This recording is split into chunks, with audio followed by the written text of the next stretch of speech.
민수기 31장. 여호와께서 모세에게 말씀하셨습니다.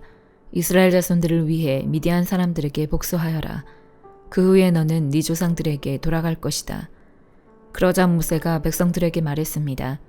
너희 가운데 전투에 참가할 사람을 준비시키라. 그들로 하여금 미디안 사람들과 싸워 미디안에게 여호와의 복수를 행하게 하라. 이스라엘의 각 지파에서 1000명씩 싸우러 보낼 것이다.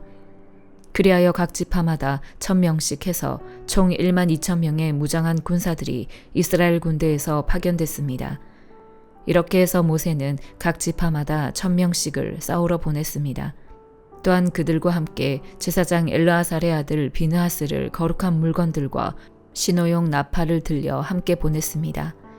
그들은 여호와께서 모세에게 명령하신 대로 미디안과 싸워서 그들의 모든 남자를 다 죽였습니다.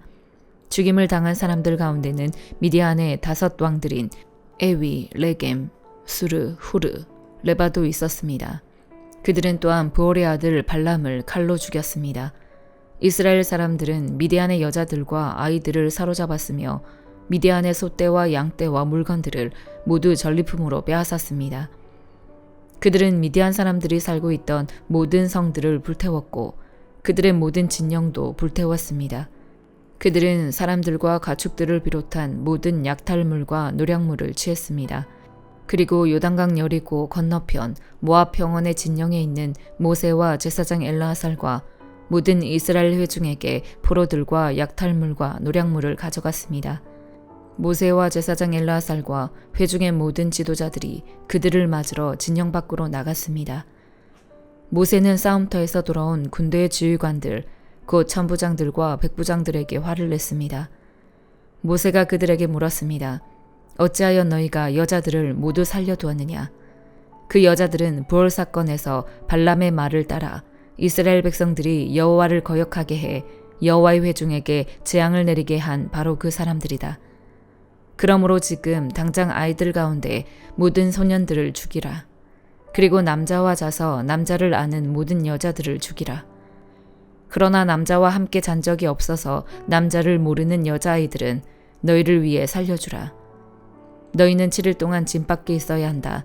너희나 포로 가운데 누구를 죽인 사람이나 죽임당한 사람을 만진 사람은 셋째 날과 7째 날에 스스로를 정결하게 해야 한다. 또한 모든 옷이나 가죽 물건이나 염소 돌로 만든 것이나 나무로 만든 것을 다 정결하게 해야 한다. 그러자 제사장 엘르아살이 싸움터에 갔다 온 군사들에게 말했습니다. 여호와께서 모세에게 명령하신 율법의 요구사항은 이것이다. 금, 은, 청동, 철, 양철, 납 등. 불에 견딜 수 있는 것은 다 불에 넣어서 정결하게 하라. 또한 이것은 정결하게 하는 물로도 정결하게 해야 한다. 그리고 불에 견디지 못하는 것은 물에 넣도록 하라.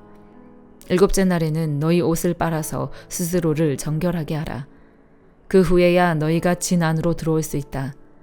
여호와께서 모세에게 말씀하셨습니다. 너와 제사장 엘르아살과 회중의 가문의 우두머리들은 포로든 가축이든 모든 전리품의 수를 세어라.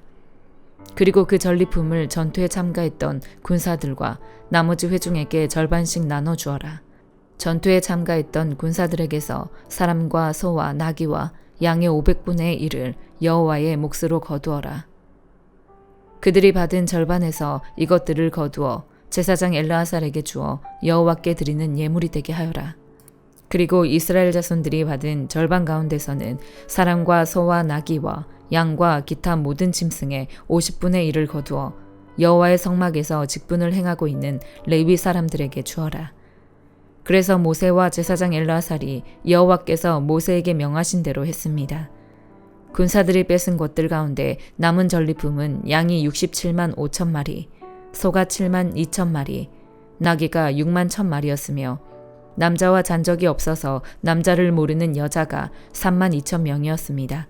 그러므로 전투에 참가한 사람들을 위한 절반의 몫은 양이 33만 7,500마리였으며 이 양들 가운데 여호와의 몫은 675마리였습니다. 소는 3만 6천 마리였으며 그 가운데 여호와의 몫은 72마리였습니다. 나귀는 3만 500마리였으며 그 가운데 여호와의 몫은 61마리였습니다.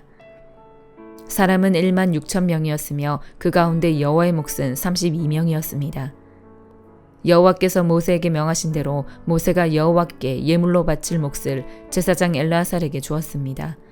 모세가 싸우러 나간 사람들로부터 이스라엘 자손들의 몫으로 따로 떼어놓은 절반, 곧 회중의 몫인 절반은 양이 33만 7,500마리, 소가 3만 6천 마리, 나귀가 3만 500마리였으며 사람이 1만 6천 명이었습니다. 이스라엘 자손의 몫인 절반에서 모세는 여호와께서 자기에게 명하신 대로 사람과 가축의 50분의 1을 거두어 여호와의 성막에서 직분을 행하고 있는 레위 사람들에게 주었습니다. 그러자 부대를 이끌고 있는 지휘관들인 천부장들과 백부장들이 모세에게 와서 그에게 말했습니다. 당신의 종들이 저희 수하에 있는 군사들의 수를 세어보았더니 한 사람도 줄지 않았습니다. 그래서 저희가 각자 얻은 팔장식품과 팔찌와 도장과 반지와 귀걸이와 목걸이 같은 금부치들을 여호와께 예물로 가져왔습니다. 여호와 앞에 우리가 속죄함을 받도록 하기 위해서 말입니다. 모세와 제사장 엘르아살이 그들에게서 금으로 된 그 모든 물건들을 받았습니다. 그들이 천부장들과 백부장들로부터 여호와께 드리는 예물로 받은 금은 다 해서 그 무게가 16,750세겔이었습니다. 전투에 참가한 사람들이 각자 빼앗은 것들이었습니다. 모세와 제사장 엘르아살이 천부장들과 백부장들에게서 그 금을 받아 회막으로 가져가서 여호와 앞에 놓아 이스라엘 자손들을 위한 기념물로 삼았습니다. 시편 75편. 오 하나님이여, 우리가 주께 감사를 드립니다. 주의 이름이 가까이 있으니 주의 놀라운 일들이 선포됩니다. 주께서 말씀하십니다. 내가 시간을 정해 바르게 심판하리라. 이 땅과 땅 위에 사는 모든 사람이 흩어질 때 내가 그 기둥을 굳게 붙잡고 있으리라. 셀라. 내가 거만한 사람들에게는 바보처럼 굴지 말라고 했고 악인들에게는 뿔을 들지 말라. 너희 뿔을 높이 들지 말고 뻣뻣한 목으로 말하지 말라고 했다. 왜냐하면 높이는 일이 동쪽이나 서쪽이나 남쪽에서 오는 것이 아니기 때문입니다. 오직 재판장이신 하나님께서 누구는 낮추시고 누구는 높이시는 것입니다. 여호와의 손에는 한 잔이 있는데 그 잔에는 여러 가지가 섞여 거품이 나는 포도주가 가득 담겨 있습니다.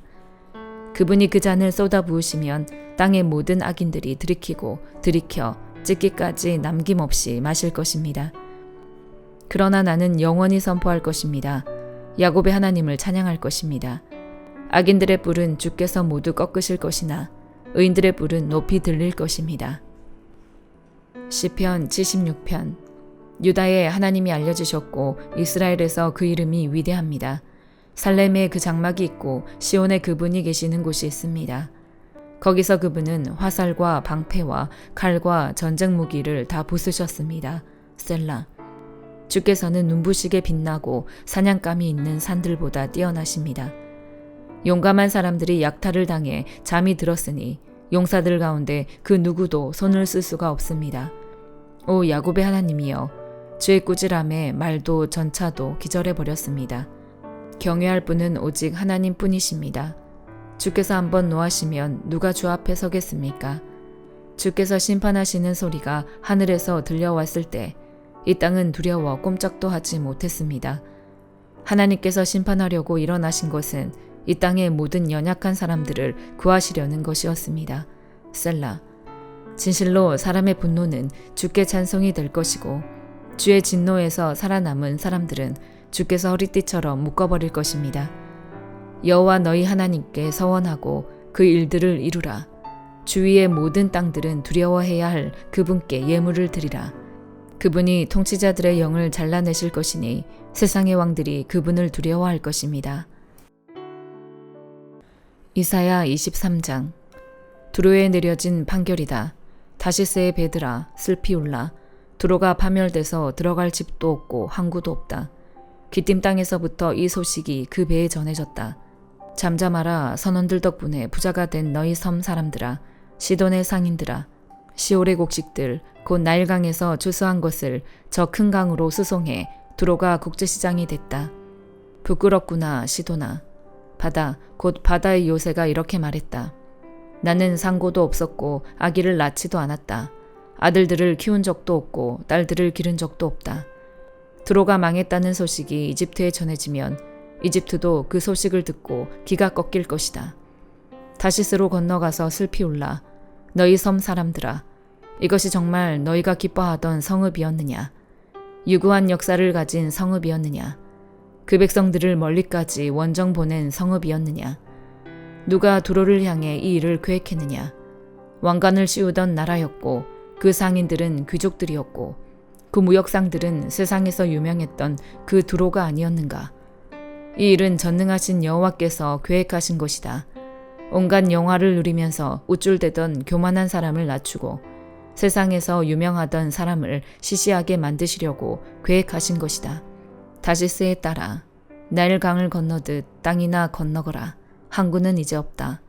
여호와께서 바다에 손을 펴서 왕국들을 떨게 하셨다. 여호와께서 가나안의 요새들을 무너뜨리라고 명령하시면서 이렇게 말씀하셨다. 너는 이제 더 이상 기뻐하지 마라. 약탈을 당하고 있는 처녀딸 시도나 어디 한번 일어나서 건너편 기뜸으로 가보아라. 거기서도 네가 쉴 수 없을 것이다. 갈대아 사람들의 땅을 보아라. 그 백성은 이제 없지 않느냐. 아시리아 사람들이 그곳을 들짐승들이나 있을 곳으로 만들어버렸다. 그들이 망대를 세우고 성을 공격하고 허물어서 폐허로 바꾸어버렸다. 다시스의 배들아, 슬피 울라. 너희의 요새가 무너졌으니 그날의 두로는 한 왕의 수명인 70년 동안 잊혀질 것이다. 70년이 지난 뒤에는 장녀의 노래에 나오는 것과 같은 일들이 두로에게 일어날 것이다. 하프를 들고 성읍을 돌아다녀라. 잊혀져 버린 장녀야. 하프를 멋지게 연주하며 노래를 많이 불러라. 그래야 사람들이 너를 기억해 줄 것이다. 70년이 지나면 여호와께서 두로를 다시 찾아오실 것이다. 그러면 두로는 장녀 생활을 다시 시작해 이 땅에 있는 모든 나라들에게 부지런히 몸을 팔 것이다. 그러나 두로가 벌어놓은 수익은 여호와께 구별돼 바쳐져서 두로가 그것을 간직하거나 쌓아둘 수 없을 것이다. 그들이 벌어놓은 것은 여호와 앞에 사는 사람들이 배불리 먹을 음식과 우아하게 입을 옷을 사는 데 쓰일 것이다. 요한일서 1장. 이 글은 생명의 말씀에 관한 것입니다. 생명의 말씀은 태초부터 있었고 우리가 들었고 우리 눈으로 보았으며 우리가 주목했고 손으로 만져본 것입니다. 그 생명이 나타나셨습니다. 우리는 아버지와 함께 계시다가 우리 앞에 나타나신 그 영원한 생명을 보았습니다. 그래서 우리는 여러분에게 영원한 생명을 증언하고 전파합니다. 우리가 보고 들은 것을 여러분에게도 전파합니다. 이는 여러분과 우리가 서로 사귐이 있게 하려는 것입니다. 우리의 사귐은 아버지와 그의 아들 예수 그리스도와 함께하는 사귐입니다.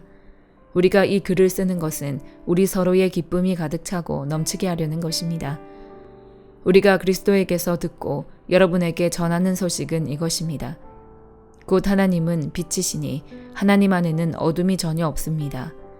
만일 우리가 하나님과 사귐이 있다고 하면서 여전히 어둠 가운데 행한다면 우리는 거짓말하는 것이며 진리를 따라 사는 것이 아닙니다. 그러나 하나님께서 빛 가운데 계신 것처럼 우리가 빛 가운데 행하면 우리에게는 서로 사귐이 있고 하나님의 아들 예수의 피가 우리를 모든 죄에서 깨끗하게 해주십니다.